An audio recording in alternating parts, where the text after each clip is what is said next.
আসসালামু আলাইকুম, কেমন আছেন সবাই? আশা করি সবাই ভালো আছেন। সো আমিও ভালো আছি। সো আজকের ভিডিওতে আমরা দেখব যে কিভাবে একটা ম্যানিপুলেশন এফেক্টস ক্রিয়েট করতে হয় অ্যাডোবি ফটোশপ দিয়ে। আমরা সেটাই দেখব।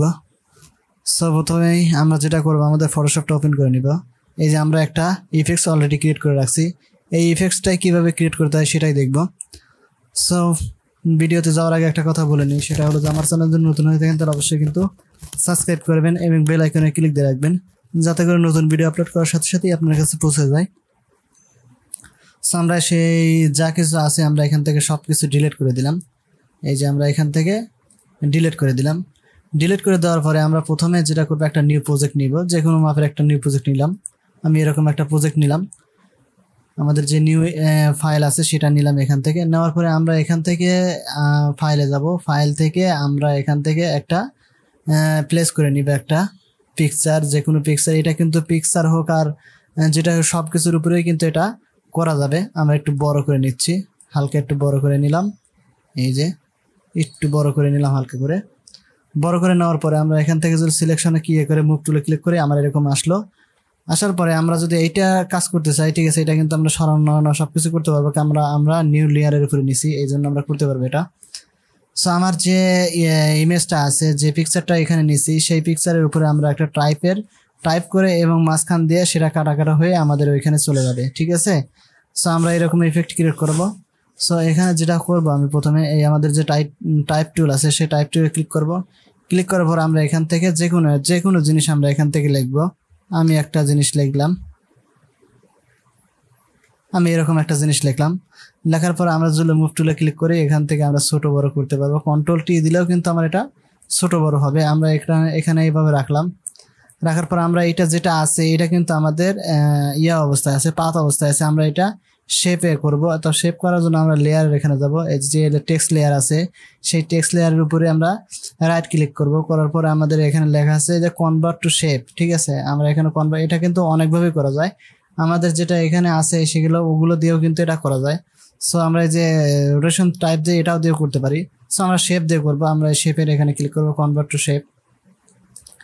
কনভার্ট টু শেপের ক্লিক করার পর আমার এরকম আসলো। আসার পরে আমরা এখান থেকে কন্ট্রোল ধরে টি ক্লিক করব, ঠিক আছে। কন্ট্রোল ধরে আমরা টি ক্লিক করব, তাহলে আমাদের লেখাটা এরকম চলে আসলো। আমরা এখান থেকে কিন্তু মুভ করে এইখানে নিয়ে আসতে পারবো, ঠিক আছে। আমরা এইভাবে নিয়ে এসে নিচ্ছি এখানে।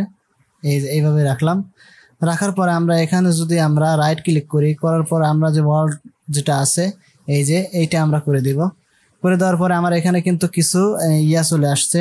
আমাদের এখানে কিছু আইকন চলে আসছে। আমরা আগে যেটা একদম লাস্টে আছে সেটার কাজগুলো আগে করে নেব এইভাবে, ঠিক আছে। এইভাবে আগে করে নেব, যাতে এইটার কাজগুলো হলো কি, যাতে এটা আগে করে আমাদের ভালোভাবে আমরা সম্পূর্ণ করতে পারি। এই জন্য আমি এরকম করে দিচ্ছি। করে দেওয়ার পরে আমাদের যে অ্যাঙ্গেলটা আছে, অ্যাঙ্গেল ধরে করব, যাতে আমাদের কাজটা খুব নিখুঁতভাবে হয়। এই যে আমরা অ্যাঙ্গেল ধরে করব এখান থেকে। এই যে আমি যদি এইভাবে করে দিই, এই যে আমাদের অ্যাঙ্গেলটা আসতেছে এইভাবে, ঠিক আছে। আমাদের এখানে যে অ্যাঙ্গেল আছে সেটাও নিব এইভাবে। আমরা ধীরে করব যাতে কাজটা আমাদের নিখুঁত হয়, ঠিক আছে। এখান থেকে আমরা এইভাবে করে নিচ্ছি। এইভাবে করে নিলাম।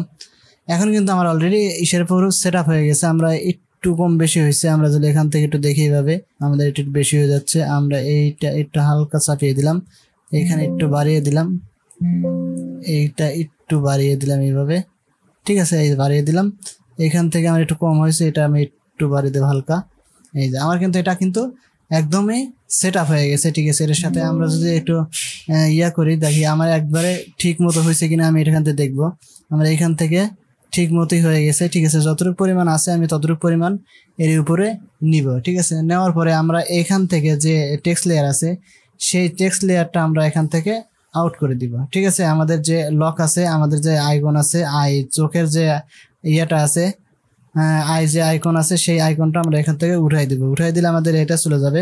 সো আমরা এখান থেকে যেটা করব সেটা হলো, আমরা কন্ট্রোল ধরে যদি আমরা এই ইসের উপরে ক্লিক করি, আমাদের যে টেক্সট লেয়ারের এই যে মাঝখানে, তাহলে কিন্তু আমার এটা সিলেক্ট হয়ে যাবে। আমরা যদি একটু দেখি, এই যে আমার এখানে কিন্তু আমাদের লেখাটা কিন্তু অলরেডি সিলেক্ট হয়ে গেছে, ঠিক আছে। এখান থেকে কিন্তু দেখা যাচ্ছে যে আমাদের লেখাটা সিলেক্ট হয়ে গেছে। সিলেক্ট হওয়ার পরে এখান থেকে আমাদের একটা কাজ করতে হবে, সেটা আমাদের যে মূল লেয়ার যেটা আছে, যেটা আমাদের এই যে একটা মরিচের একটা পিকচার যেটা আছে সেটা আমরা সিলেক্ট করবো। সেই লেয়ারটা সিলেক্ট করার পরে এখান থেকে আমরা একটু মাস্ক করে দিব। এখন যদি আমরা দেখি যে আমাদের কিন্তু অলরেডি সুন্দরভাবে কিন্তু এটা ফিট হয়ে গেছে, ঠিক আছে। এই লেখাটার সাথে আমার অলরেডি সুন্দরভাবে একটা ফিট হয়ে গেছে। আমরা যদি দেখি এটা কিন্তু সুন্দরভাবে ফিট হয়ে গেছে, মনে হচ্ছে যে এটা আসলে এরকমই লেখা, কিন্তু আসলে কিন্তু না। এইটা যে আমরা কি করব, আমাদের যে লেয়ারটা আছে সেই লেয়ারটা এখানে সিলেক্ট করব। সিলেক্ট করার পরে আমরা এখান থেকে ব্রাশ টুল নেব, ঠিক আছে। ব্রাশ টুলে যাওয়ার আগে একটা কথা বলে নেই, সেটা হলো যে এখানে আমাদের যে ফরগ্রাউন্ড এবং ব্যাকগ্রাউন্ড কালার যেটা আছে, ব্যাকগ্রাউন্ড কালার অবশ্যই আমাদের হোয়াইট করতে হবে এবং ফরগ্রাউন্ড কালার হোয়াইট করতে হবে, ঠিক আছে। করার পরে আমরা যদি এখান থেকে আমরা একটু ব্রাশটা একটু ছোটো করে নিচ্ছি, এইভাবে ছোটো করে নিলাম। নেওয়ার পরে আমরা যদি এখান থেকে এইভাবে মুছাই, এই যে এইভাবে যদি আমরা মুছে দেই, ঠিক আছে, তাহলে কিন্তু আমাদের আরও ভালো লাগবে, দেখাবে ওখান থেকে যে আসলে একটা মরিচের উপরে আমাদের ইফেক্টটা অ্যাপ্লাই হয়েছে, ঠিক আছে। এখান থেকে যদি আমি এরকমভাবে দেখি, এই যে আমি কিন্তু অ্যাপ্লাই করতেছি এখান থেকে, এই যে, ঠিক আছে। এখান থেকে আমি এটা অ্যাপ্লাই করতেছি। আমি এইখানে এইচ যেটা আছে, এইচের এখানে যদি আমরা এরকম করি, এই যে এরকম করে কিন্তু আমরা এই এফেক্টগুলো ক্রিয়েট করতে পারি। এই যে এফেক্টটা কিন্তু আমার অলরেডি সুন্দরভাবে কিন্তু ক্রিয়েট হয়ে গেছে। এটা আমরা যদি একটু দেখি যে এটা সুন্দরভাবে কিন্তু ক্রিয়েট হয়ে গেছে, এই যে। সুতরাং এইটা যদি আমরা এখান থেকে যদি এটা উঠাই দেয়, এরকম হবে, এটা লকটা উঠাই দিলে আমাদের এরকম হবে। আমার মনে হয় যে এখন আমরা সবই এগুলো পারবো। আজকের ভিডিও পর্যন্তই, দেখা হবে নতুন ভিডিওতে। সে পর্যন্ত ভালো থাকবেন, সুস্থ থাকবেন। আর যদি আমার চ্যানেলটা ভালো লাগে তাহলে অবশ্যই সাবস্ক্রাইব করে দিবেন। আজকে বিদায় নিচ্ছি, আল্লাহ হাফেজ।